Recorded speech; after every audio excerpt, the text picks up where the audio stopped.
جی بسم اللہ الرحمن الرحیم۔ معزز خواتین و حضرات، السلام علیکم۔ دوستو، دنیا میں ایسے ممالک کی تعداد بہت ہی کم ہے جو اپنے قیام کے فوری بعد ہی بیرونی حملوں کا شکار ہو گئے۔ معزز دوستو، ملک خدا داد بھی انہی ممالک میں سے ایک ہے۔ ورلڈ سیکرٹس کے دوستو، قیام پاکستان کو بھی 2 ماہ ہی گزرے تھے کہ بھارت نے کشمیر پر حملہ کر کے پاکستان کو ایک انچاہی جنگ میں دھکیل دیا۔ محترم سامعین کرام، قصہ کچھ یوں ہے کہ کشمیر بھی ابھی ان 560 سے زیادہ ہندوستانی ریاستوں کا حصہ تھا جنہیں آزادی کے بعد پاکستان یا بھارت میں سے کسی ایک ملک میں شامل ہونا تھا۔ کشمیر کی سرحد چونکہ پاکستان سے ملتی تھی اور وہاں مسلمان اکثریت میں تھے، اس لیے کشمیر سے الحاق فطری بات تھی۔ لیکن یہاں حیران کر دینے والی بات یہ ہے کہ کشمیر کے مہاراجہ ہری سنگھ نے بھارت سے ساز باز شروع کر کے کشمیر میں پاکستان کی حمایت کرنے والے مسلمانوں کا قتل عام شروع کر دیا۔ دوستو، کشمیریوں نے راجہ کے ارادے بخوبی بھانپ کر اس کے خلاف بغاوت کر دی۔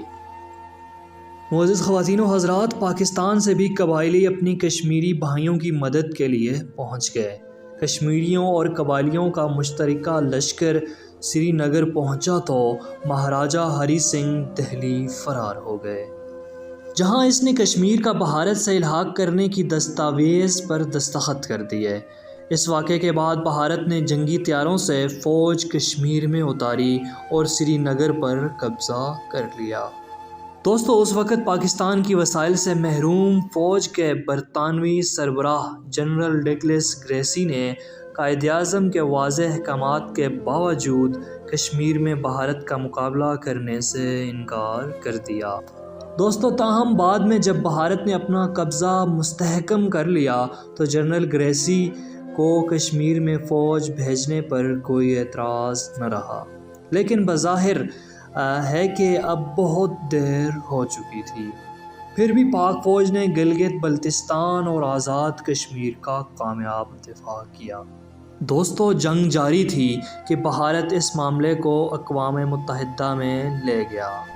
اقوام متحدہ نے کشمیر میں استصواب رائے کی قرارداد منظور کی، لیکن قرارداد میں ایک ناانصافی یہ کی گئی کہ بھارت کو جارحہ قرار دینے کی بجائے الٹا پاکستان سے کہا گیا کہ کشمیر سے فوج واپس بلا لے۔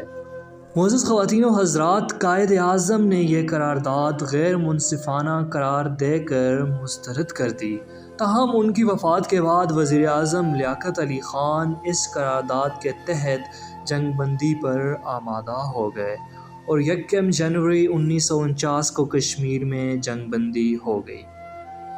دوستو، یوں یہ ریاست اب تک پڑوسی ملک بھارت سے آزادی کے لیے اپنی جانوں کا نذرانہ پیش کر رہی ہے۔